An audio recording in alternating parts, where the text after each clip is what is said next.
গণিতের চতুর্থ অধ্যায় জ্যামিতির অঙ্কনের অনুশীলনীর এই ভিডিওতে আমরা অনুশীলনী 4-এর সমস্যা 4-এর দ্বিতীয় পর্বে দেখব যে সমস্যা 4-এ যে আমরা সম্পাদ্য অঙ্কন করেছিলাম যে ত্রিভুজ এবিসি, সেই এবিসি ত্রিভুজ যে আমার প্রদত্ত শর্ত মতে অঙ্কন করা একটা ত্রিভুজ, এটা আমরা দেখব। আচ্ছা চলো, প্রথমে আমরা অঙ্কন করেছিলাম কিভাবে একটু আবার সংক্ষেপে বলি।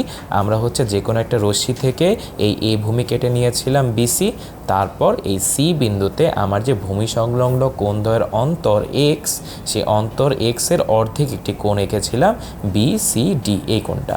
আচ্ছা, তারপর এই সিডি এর উপর সি বিন্দুতে আমরা সিপি লম্ব অঙ্কন করেছিলাম, মানে এই কোণটা 90 ডিগ্রি।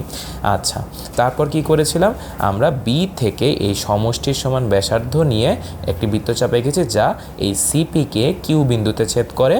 তারপরে আমরা বি কিউ যোগ করেছি, বি কিউ যোগ করার পর এই যে তোমার কোণ বি কিউ সি, এই কোণটা সমান করে আমরা সি কিউ এর সাথে কোণ সি তোমার কোণ কিউ সি এক্স, এই যে এই কোণটা অঙ্কন করেছিলাম। যেই কোণটার সি এক্স রশ্মি তোমার এই বি কিউকে এ বিন্দুতে ছেদ করে, আমার এবিসি নির্দিষ্ট ত্রিভুজ।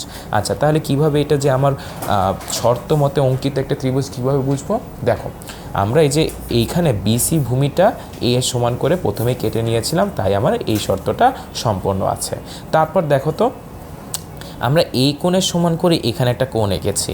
আমরা জানি কোনো ত্রিভুজের সমান সমান কোণের বিপরীত বাহু পরস্পর সমান। তাহলে দেখো তো, এই বাহু আর এই বাহু সমান না? হ্যাঁ, তাহলে আমি লিখি A Q equals to A C.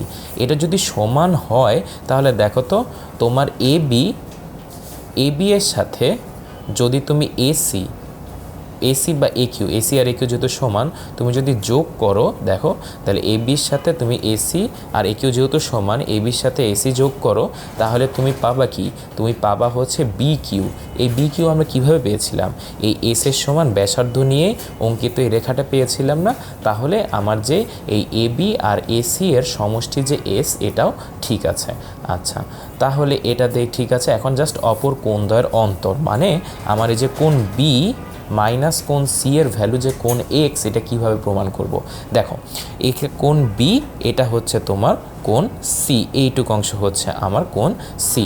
আচ্ছা, এই কোণ সিটা কতটুকু, এটা কি তোমরা বলতে পারবা? দেখো, এখানে কি এই অর্ধেক কোণ এক্স আছে, আবার দেখো এই পুরা কোণটা কত, 90 ডিগ্রি, তাই না?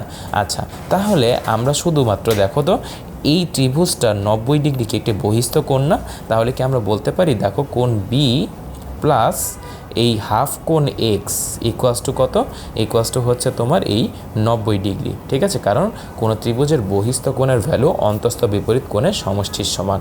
আচ্ছা, তাহলে এখন দেখো, আমি যদি এখন এখান থেকে এখান থেকে বের করি, এটা 90 ডিগ্রি, তাহলে আমি যদি এখন কোণ সি এর ভ্যালুটা বের করতে চাই যে কোণ সি এর ভ্যালুটা কত, তাহলে আমার এই কোণটা ভ্যালু বাদ দিতে হবে।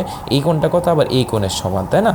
আচ্ছা, তো এইভাবে আমি ক্যালকুলেশন করে দেখাতে পারি যে তোমার এখান থেকে B minus C equals to X আসবে, কারণ দেখো এটা হাফ কোণ এক্স, এটাও হাফ কোণ এক্স হয়ে যাবে।